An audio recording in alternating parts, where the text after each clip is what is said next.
Not that you're a veteran by any stretch of the imagination, but it appears like you're feeling more comfortable in the position all the time.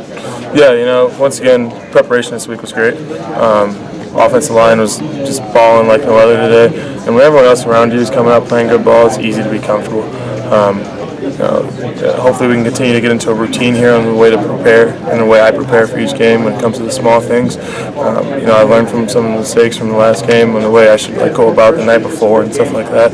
And things kind of worked a little better this week, and we'll allow that to roll into the following weeks. When they cut the lead down to 21-20, what were your thoughts going in at that time? No one's going to outscore us.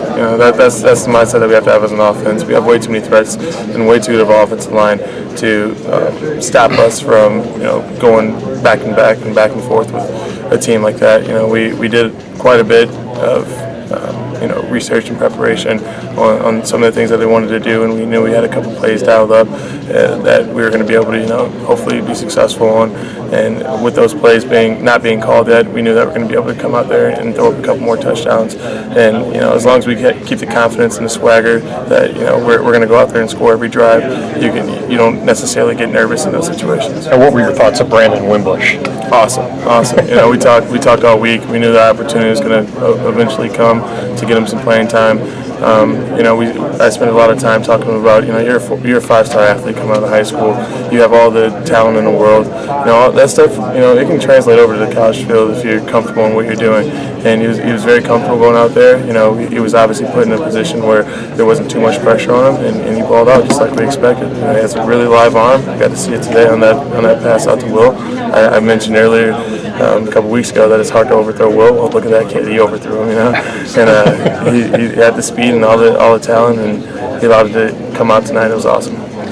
Coach talked about the double zone and a little extra attention for Will, which prompted you to go other places. I mean, do you feel was this a growing experience for you, maybe the next step of the evolution of your game? Yeah, game planning, you got to expect the team to do something different for Will, especially with the first three games that he had. Going for over 100 yards passing each week with just one guy. You got to expect something different, and each team's going to have a different plan. So as a quarterback myself, I got to be able to understand the plan that they put in line to stop him. This week they dropped a nail safety. We expect them, if they're going to play quarters, to have a nail safety come up a little higher. They're playing him a little farther back to try to stop the post route and ball the safety from the backside to get over to Will. And that's something that you learn and you go, and you got to be able to see it and be able to adjust to it. And towards the end of the first half and starting in the second half, I had a good read on it. I just got to be able to understand a little quicker what the adjustments are for the salvo students that we haven't seen.